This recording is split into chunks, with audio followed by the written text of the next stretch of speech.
Oke, selamat pagi teman-teman. Bisa dinyalakan, mic-nya ya, biar kita lebih ada interaksi gitu ya. Pagi. Oke, Selamat Kak pagi. Juli. Ya, wah saya terganggu melihat foto saya sendiri ya. Iya, Kak. Iya lagi. Oke, teman-teman senang dapat kesempatan bisa berbagi lagi sama teman-teman, bisa berjumpa. Saya berdoa dan berharap semoga teman-teman sekarang lagi dalam kondisi yang baik, lagi dalam kondisi yang sehat, gitu. Dan pada kesempatan kali ini, saya diminta membagikan sesuatu yang lumayan wow bagi saya gitu ya. Tapi sebelum itu, mari kita sama-sama berdoa terlebih dahulu. Mari kita berdoa.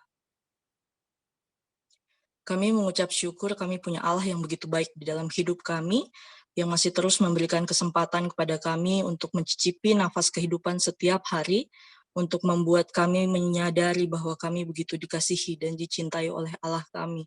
Terima kasih Bapa, ketika hari ini kami anak-anak-Mu boleh berkumpul, merayakan ibadah PU seperti sebagaimana adanya kami rayakan setiap hari Sabtu. Kami berharap apa yang kami dapatkan pada pagi hari ini boleh merefresh kembali iman kami, boleh meneguhkan kembali iman kami, dan kami menjadi terang dan garam dunia untuk teman-teman sekitar kami ya Tuhan. Berkati kami, berkati peralatan yang kami gunakan, semoga kami bisa mengikuti dengan baik, juga kami bisa dapat mengarahkan hati pikiran kami kepada firman-Mu ya Tuhan. Terima kasih. Inilah doa dan ucapan syukur kami, hanya di dalam nama-Mu kami sudah bersyukur. Amin. Oke, teman-teman, langsung aja. Ketika teman-teman melihat ini, ada yang bisa tebak nggak kira-kira kita akan bahas apa sampai belepotan ngomong? Kita akan bahas apa nih kira-kira? Dari judul Terima Aku Sebagaimana Aku Ada. Yuk, silakan.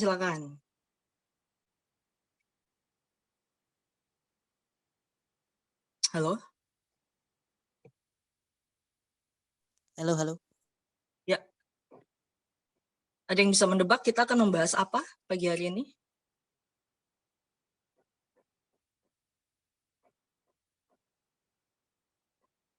Halo, teman-teman. Cinta, Kak. Apa? Apa, Mas Kris? Cinta. Cinta apa? Membahas relasi dari Mas Adi. Oke, ada lagi? Yang cewek-cewek mungkin mau menjawab juga.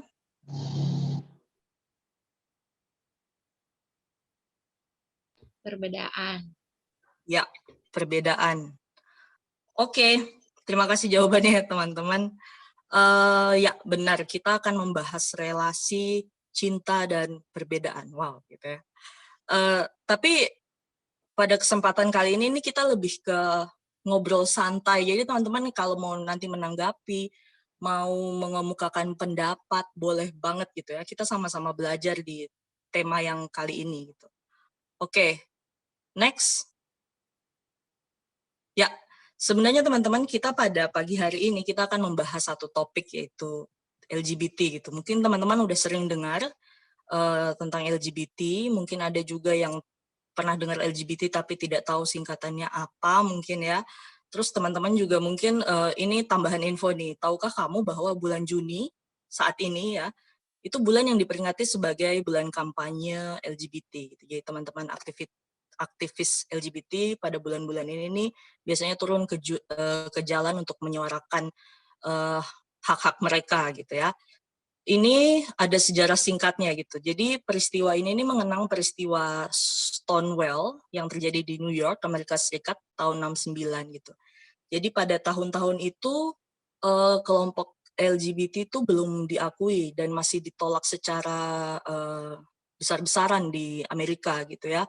Lalu ada peristiwa penggerebekan di sebuah bar di desa, dan itu aksi penggerebekan dari aparat kepolisian ini yang memicu akhirnya para aktivis atau para teman-teman LGBT untuk memberontak dan menyuarakan hak-hak mereka gitu. Dan bulan Juni ini yang kita rayakan, nggak kita rayakan, yang diperingati sebagai bulan kampanye LGBT ini diresmikan oleh Presiden Obama tahun 2000 gitu. Jadi itu sekilas info dan sejarah sedikit gitu ya, kenapa kita mengangkat tema ini di bulan Juni. Oke, next. Nah, bagi teman-teman yang mungkin nggak tahu singkatan LGBTQ, lagi ada tambahannya gitu ya, ini ada penjelasan singkat gitu. Jadi kalau ketika kita berbicara tentang LGBTQ, kita berbicara tentang sebuah orientasi seksual gitu, ketertarikan seksual gitu. Hari ini mungkin akan banyak istilah-istilah seksual muncul gitu ya, karena topik kita juga berkaitan dengan ini. Ya semoga teman-teman bisa mengikuti dengan baik juga gitu ya. Yang pertama L-nya tuh lesbian, itu hubungan sesama wanita gitu. Jadi wanita yang menyukai sesama jenis, sama-sama wanita. Kalau G-nya itu gay, itu kebalikannya. Jadi hubungan sesama pria, pria dengan pria. B-nya bisexual, itu dua-duanya tuh mau. Bisa dengan pria, bisa dengan wanita gitu. Bisa melakukannya bersamaan, bisa bergantian. Kalau T-nya transgender, itu pergantian identitas gender gitu. Jadi ketika seseorang mungkin dilahirkan sebagai perempuan, kemudian ketika seseorang itu bertumbuh menjadi dewasa, dia memutuskan untuk mengubah gendernya gitu, jenis kelaminnya gitu. Sedangkan Q-nya tambahan, queer, itu tidak merasa keduanya. Jadi dia nggak mau dikategorikan sebagai pria atau wanita. Gitu. Next. Nah, yang akan kita bahas hari ini adalah seperti yang teman-teman sudah baca mungkin di info PMK gitu ya. Sebenarnya Alkitab berbicara apa sih tentang LGBT ini? Dengan judul yang kita usung hari ini, Terima Aku Sebagaimana Adanya Aku gitu. Saya akan mulai dengan mengutip ayat andalan kalau di kondangan-kondangan di undang-undang pernikahan, mungkin teman-teman sering melihat ayat ini gitu ya. Apa yang Alkitab katakan tentang sebuah relationship? Ini hanya sebagian kecil dari banyak hal yang bisa kita temukan tentang relationship dalam Alkitab. Saya mengutip dari Markus 10 ayat 6-7, sebab pada awal dunia Allah menjadikan mereka laki-laki dan perempuan. Sebab itu laki-laki akan meninggalkan ayahnya dan ibunya dan bersatu dengan istrinya. Jadi dalam relationship, Alkitab mengatakan bahwa relationship terjadi ketika pernikahan terjadi dengan laki-laki dengan perempuan gitu. Tidak laki-laki dengan laki-laki, tidak perempuan dengan perempuan. Seperti itu ya, jelas sekali Alkitab mengatakan seperti itu. Mengapa saya mengutip ini di awal slide saya? Karena yang akan kita gunakan sebagai penguji adalah firman Tuhan, bukan kata pakar ini, kata ahli ini gitu ya. Jadi pada pagi hari ini kita akan melihat dari Alkitab juga apa yang Alkitab katakan tentang LGBT ini. Oke, jelas dari sini. Tadi saya ulangi lagi. Jadi relationship atau hubungan pernikahan itu dengan lawan jenis, laki-laki dengan perempuan, perempuan dengan laki-laki sebaliknya gitu. Baru terjadi pernikahan. Oke, next. Nah, kemudian apa sih yang Alkitab katakan tentang LGBT? Untuk bagian ini saya minta kesediaan 2 teman, 1 laki-laki, 1 perempuan untuk membacakan. Yang bagian ini minta tolong Nisra. Nisra ada kan ya? Nisra boleh tolong membacakan bagian ini, Dek? Yang mana, Kak? Yang di slide sekarang ini. Terus nanti yang slide berikutnya minta tolong Mas Adi Ganjar untuk membacakan. Nisra dulu ayat 25-26, terus nanti Mas Adi ayat 27 dan 32. Oke? Oke. Oke, silakan Nisra. Allah yang benar mereka ganti dengan sesuatu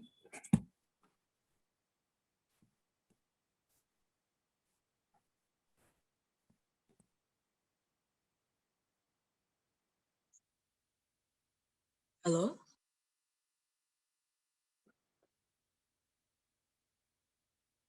Wah, Nisra hilang ya. Kalau begitu minta Murni menggantikan.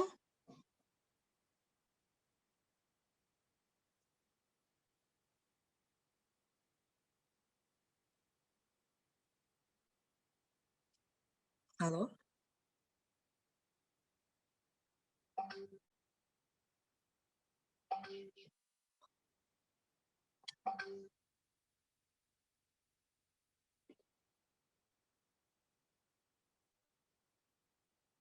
Oke, saya aja yang membacakan ya, dilanjutkan sama Mas Adi. Allah yang benar mereka ganti dengan sesuatu yang palsu. Bukan pencipta, melainkan yang diciptakan, itulah justru yang disembah dan dilayani oleh mereka.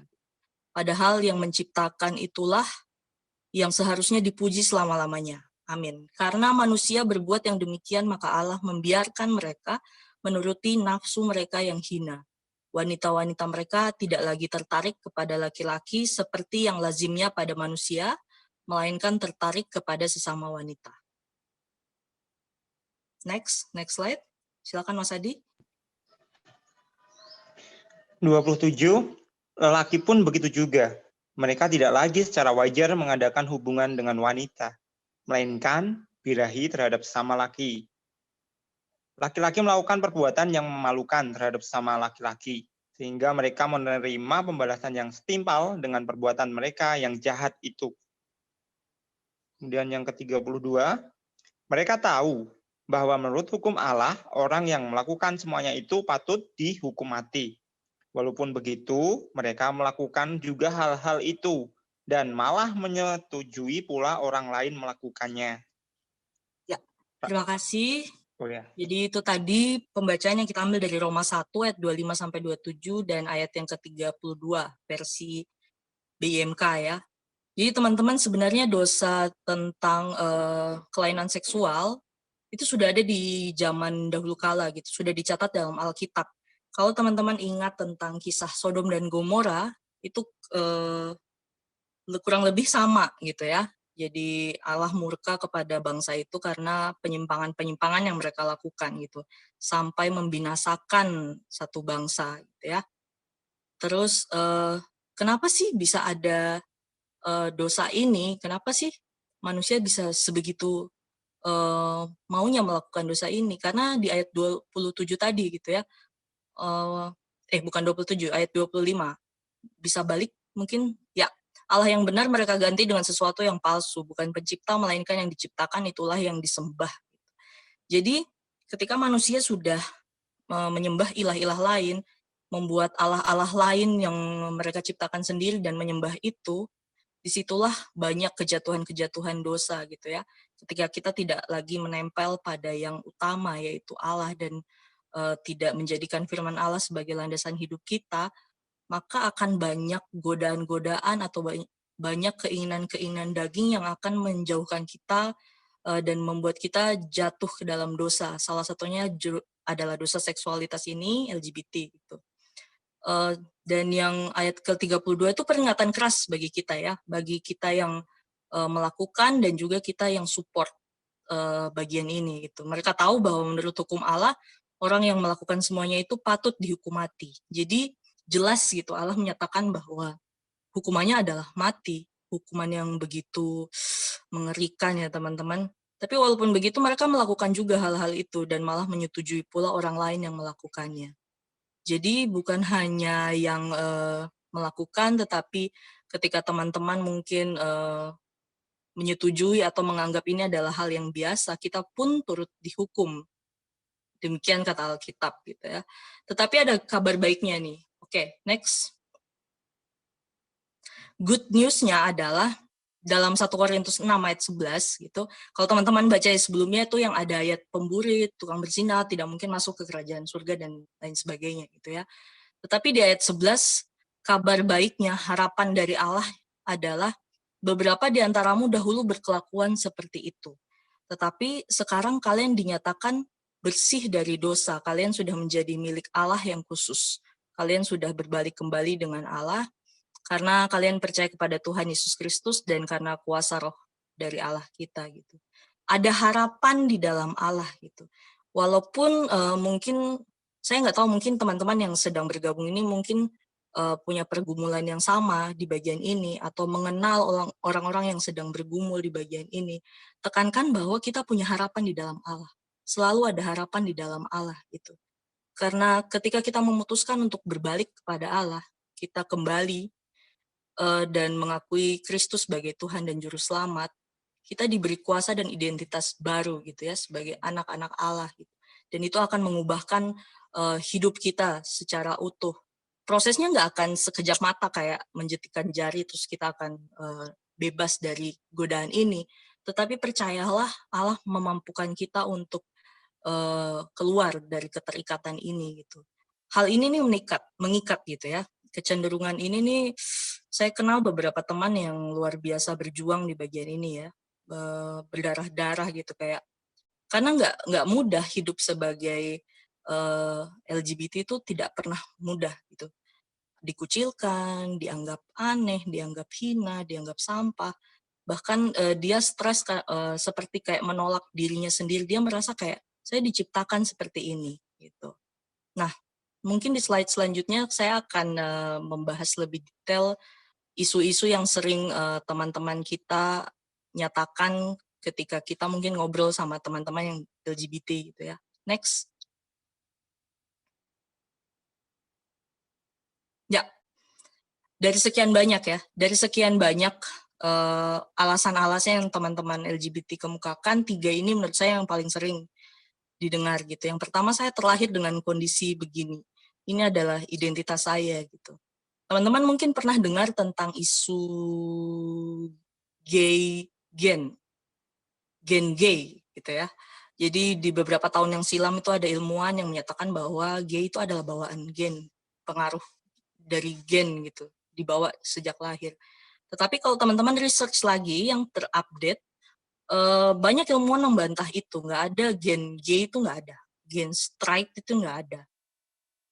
Seseorang menjadi gay itu bukan karena bawaan lahir gitu, itu adalah pilihan gitu.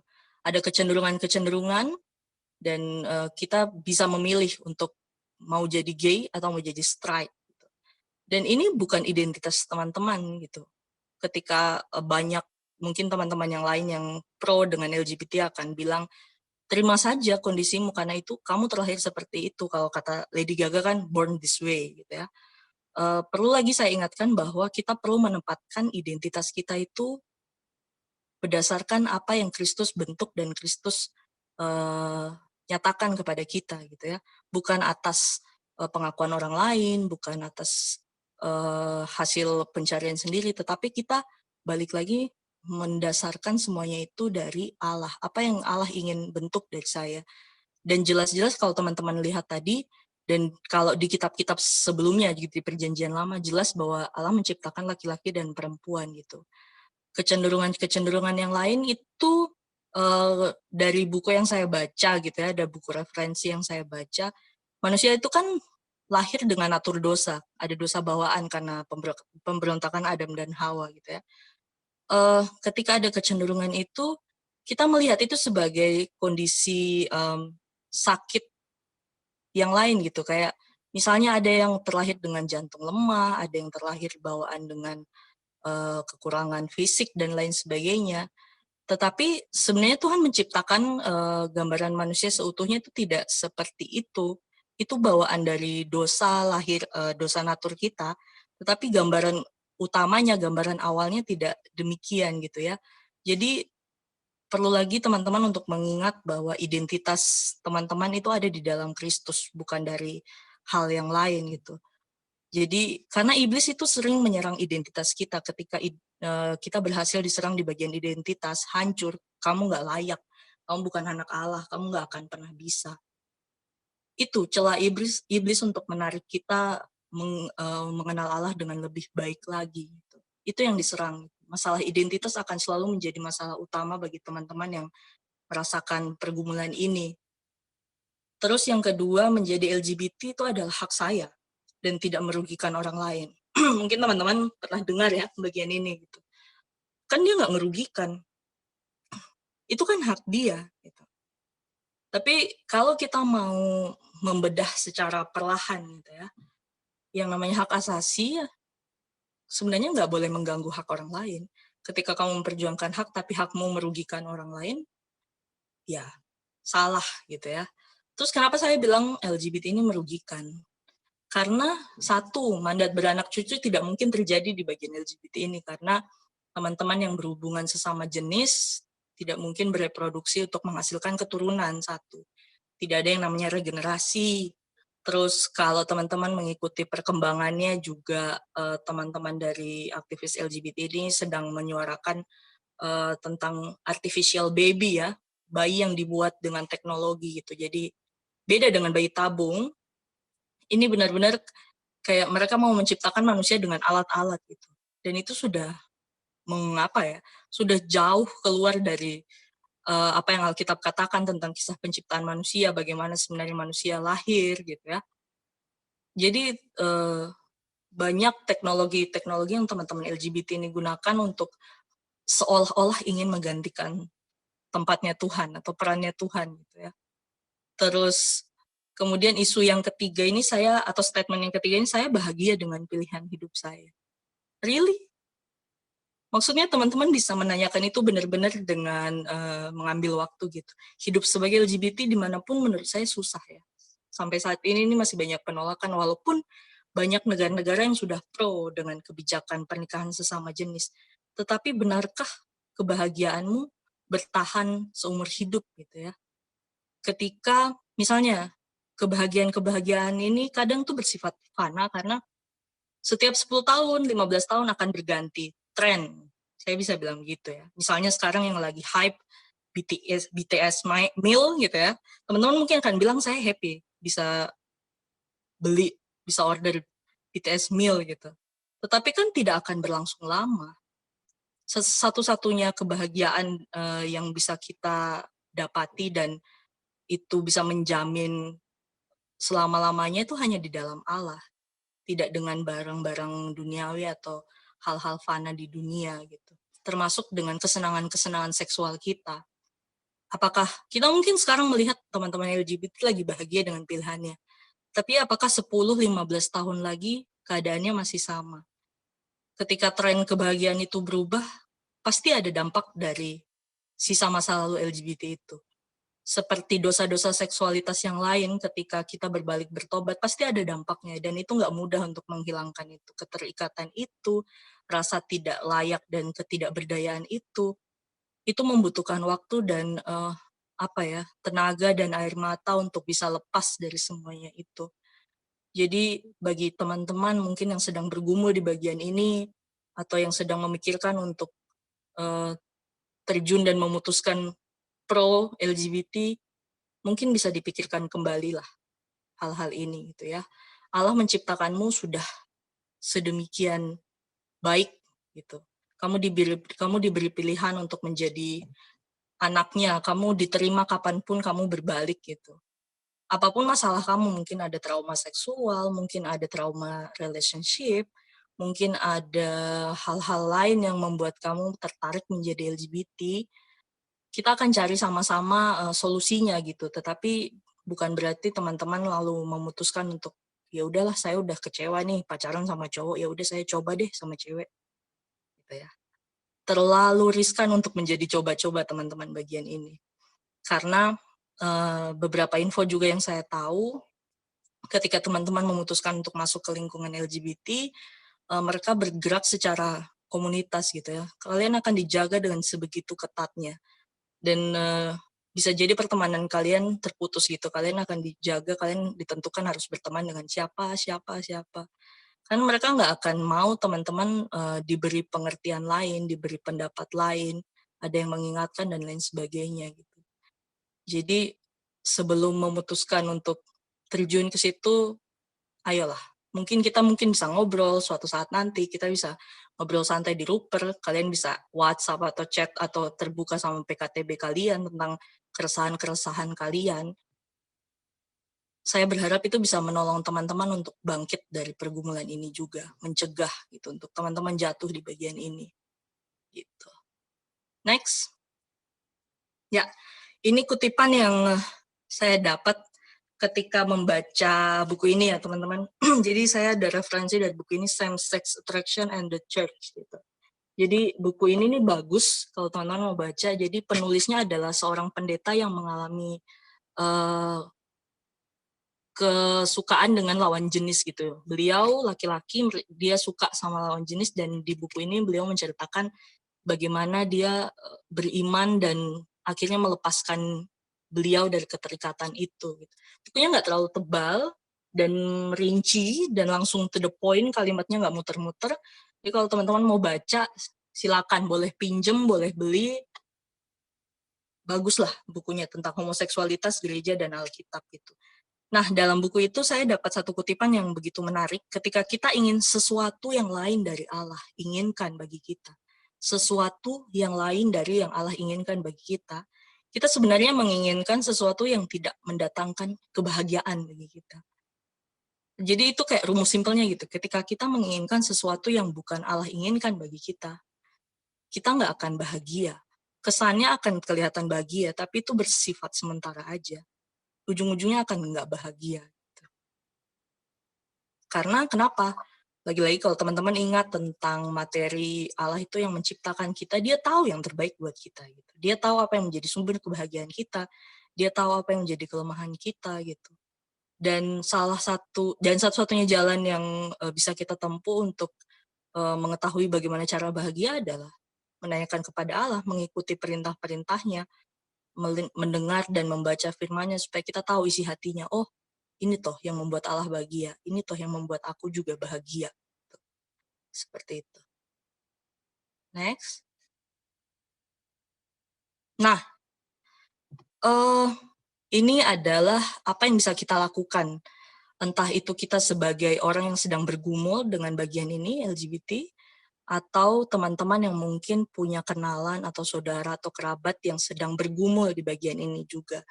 Yang pertama, teman-teman jangan mengabaikan kuasa doa gitu ya. Kita bergerak, tapi kita perlu mendoakan dengan sungguh-sungguh. The battle is real gitu. Pertarungan ini bukan main-main, teman-teman. Dan ini nyata di depan kita. Kita nggak bisa bilang LGBT itu jauh, cuman ada di Amerika, cuman ada di China, cuman ada di mana. Kalau teman-teman benar-benar membuka mata dan telinga, hal ini ada di sekitar kita, di kampus tercinta kita gitu. Menyedihkan ketika kita tahu kampus tercinta Universitas Kristen Satyawacana gitu ya, tapi banyak teman-teman yang sedang terjebak dalam pergumulan LGBT ini. Dan sebelum menjangkau atau sebelum reach out teman-teman ini, kita perlu mendoakan dengan sungguh-sungguh. Kita perlu mempersiapkan diri kita dengan baik juga gitu. Jangan sampai seenaknya kita menganggap ini enteng gitu ya, sok-sokan langsung datang, langsung ceritanya mau menyelamatkan dia, membawa dia kepada Kristus, ujung-ujungnya nanti malah teman-teman gitu yang ketarik ke sana gitu. Terus yang kedua, bergerak dan menjangkau dengan komunitas. Kenapa saya bilang begitu? Karena tadi seperti yang saya bilang juga ya, teman-teman LGBT ini pun bergerak dalam komunitas gitu. Mereka solid dan kuat dalam komunitas, saling melindungi, saling menjagai, saling mengawasi gitu ya. Jadi kita pun jangan bergerak perorangan gitu. Sharingkan dengan teman-teman komunitasmu, sharingkan dengan teman-teman KTB-mu, sharingkan dengan kakak-kakak rohanimu, supaya kamu ada backup-an, supaya kamu ketika sesuatu terjadi, teman-temanmu ini tahu dan bisa ikut mendoakan atau mensupport kamu atau bahkan menolong kamu di lapangan. Gitu. Terus yang ketiga, mencari bantuan profesional jika dibutuhkan. Bantuan profesional ini maksud saya seperti ke konselor Kristen atau ke psikolog, psikiater gitu. Kalau misalnya teman-teman sedang bergumul di bagian ini, karena saya percaya ada akar kepahitan atau ada sesuatu yang bisa dikorek ketika terpikirkan di bagian ini gitu ya. Entah yang tadi saya bilang ada trauma-trauma dengan relasi, ada kepahitan-kepahitan mungkin dari orang tua, pernah dilecehkan mungkin. Jadi LGBT bukan solusinya gitu. Kita mencari akar masalahnya dan berusaha mengobati itu. Bukan lalu mengabaikan sumber lukanya, lalu mencari luka yang lain gitu ya. Terus jangan malu untuk mencari bantuan profesional ini. Saya mau sharing sedikit ya. Jadi dulu tuh saya malu banget gitu kayak ketika punya masalah hidup dan kayaknya butuh untuk dibantu secara profesional, tapi tuh malu gitu kayak orang Kristen kok pergi ke konselor, orang Kristen kok ini mencari profesional, kan punya Tuhan, kan bisa berdoa. Pikiran-pikiran itu gitu. Tetapi puji Tuhan Tuhan membukakan bahwa orang-orang ini pun dikirim oleh Tuhan untuk penolong saya gitu. Kenapa saya bilang tadi konselor Kristen bukan konselor pada umumnya? Penting karena bisa jadi kalau konselor pada umumnya mungkin akan mendukung pilihan teman-teman untuk menjadi LGBT. Beda kasus kalau dengan konselor-konselor Kristen, biasanya pastinya teman-teman diingatkan kembali pada hal-hal yang di dalam Alkitab gitu. Tentang kasih Allah, Allah yang berdaulat dalam hidup, Allah yang bisa diandalkan, dan lain sebagainya gitu. Jadi please jangan malu untuk mencari bantuan profesional. Teman-teman dan kakak-kakak kita meluangkan waktu di Wonder Healer. Kalau teman-teman tahu ada layanan di Perkantas yang teman-teman bisa dilayani konselingnya gitu ya. Dan itu sangat membantu. Kalau bagi saya pribadi itu sangat-sangat membantu gitu. Ketika kita nggak bisa memutuskan sesuatu, ketika kita nggak bisa berpikir jernih, kakak-kakak di sana bisa mendengarkan cerita kita dan membuat kita bisa berpikir utuh dan jernih kembali gitu. Terus yang terakhir, kita perlu untuk mengupgrade pengetahuan kita tentang isu yang berkembang. Jadi saya mendorong teman-teman untuk ikut seminar, ikut diskusi-diskusi, dan lain-lain gitu. Supaya teman-teman tahu, oh perkembangannya sudah sampai sini, oh isu-isu yang diomongkan tuh sudah sampai sini, oh pembelaan-pembelaannya sudah sampai sini. Kenapa? Karena sad but true gitu ya, sedihnya gitu, paham-paham LGBT ini sudah masuk di dalam STT, di dalam fakultas-fakultas di kampus gitu. Dan tanpa kita sadari, kalau teman-teman lengah dikit, mungkin teman-teman akan membiarkan itu dan menganggap itu normal gitu. Waktu membaca judul PU ya yang ditawarkan oleh teman-teman dari pelayanan Perkantas gitu, saya sebenarnya tahu arahnya kemana gitu ya. Ya udah gitu, kita terima aja mereka. Ya teman-teman, yang kita perangi bukan orangnya sebenarnya, dosanya gitu. Ketika saya misalnya saya tahu ada teman-teman yang punya kecenderungan seksual beda misalnya punya kecenderungan untuk berhubungan dengan hewan, saya nggak akan membiarkan teman-teman seperti itu karena saya tahu Tuhan menciptakan teman-teman tidak seperti itu. Itu bentuk kasih saya untuk teman-teman untuk mengingatkan kembali kamu tidak diciptakan seperti itu. Atau misalnya contoh kasus misalnya kalau saya punya kecenderungan untuk seksualitasnya tinggi, saya nggak akan menjadikan itu alasan, loh Tuhan menciptakan saya seperti ini kok. Enggak, saya nggak akan berhenti sampai di situ karena saya tahu gambaran awalnya bukan seperti itu. Itu adalah dosa-dosa yang saya bawa ketika saya lahir, tapi saya punya kesempatan untuk lahir baru, untuk mendapatkan kehidupan baru di dalam Kristus. Gitu. Kabar baiknya itu, ada Kristus yang sudah menebus kita dan kita punya hidup yang baru yang sudah menanti ketika teman-teman mau berbalik dan percaya kepada Tuhan. Jadi untuk teman-teman yang sedang bergumul, semangat. Saya berdoa semoga teman-teman bisa jujur dan terbuka untuk teman-teman, untuk kelompok atau kakak-kakak yang kalian percaya yang bisa membantu pertumbuhan iman kalian. Dan untuk teman-teman yang sedang bergumul di bagian yang sedang tidak bergumul di bagian ini, lagi-lagi saya ingatkan bahwa kita nggak bisa diem aja gitu ya. Kita harus ambil sikap, kita nggak bisa jadi normal, netral gitu. Karena kita tahu kebenarannya, teman-teman sudah tahu kebenarannya gitu ya. Kayaknya masih ada lagi atau sudah habis slide saya? Ada satu slide terakhir. Sebelumnya, yang biru. Ya, ini ya. Diam dan apatis itu bukan tindakan kasih. Hilang lagi, Mas OPL. Ya. Diam dan apatis bukan tindakan kasih. Diam dan apatis bukan lagi pilihan ketika kita tahu kebenarannya, yaitu kebenaran di dalam Kristus yang memerdekakan kita gitu ya. Jadi speak up teman-teman, speak up louder dari teman-teman yang sedang bergumul di bagian LGBT. Karena kalian tahu kebenarannya, kalian datang membawa harapan, kalian datang dengan kabar baik bahwa mereka bisa lepas dari semua ini. Mereka bisa mengenal Kristus dan menjadikan Kristus sebagai sumber hidup yang baru. Jangan diam, jangan apatis, jangan bodoh amat, karena ketika kamu tahu kebenarannya, tanggung jawab itu juga diberikan kepada kamu untuk menyebarkan kebenaran tersebut gitu. Yang terakhir, ya, hate the sin, not the sinner gitu ya. Kita perangi dosanya tapi bukan orang-orangnya. Jangan jauhi, jangan langsung menolak, tetapi saya berdoa semoga teman-teman bisa menjadi sahabat yang baik untuk teman-teman yang sedang bergumul di bagian ini, bisa menjadi pendoa-pendoa yang baik, bahkan kalau perlu kita berpuasa untuk mereka, untuk dimenangkan di dalam Kristus gitu ya. Karena Kristus pun adalah friend of the sinner gitu.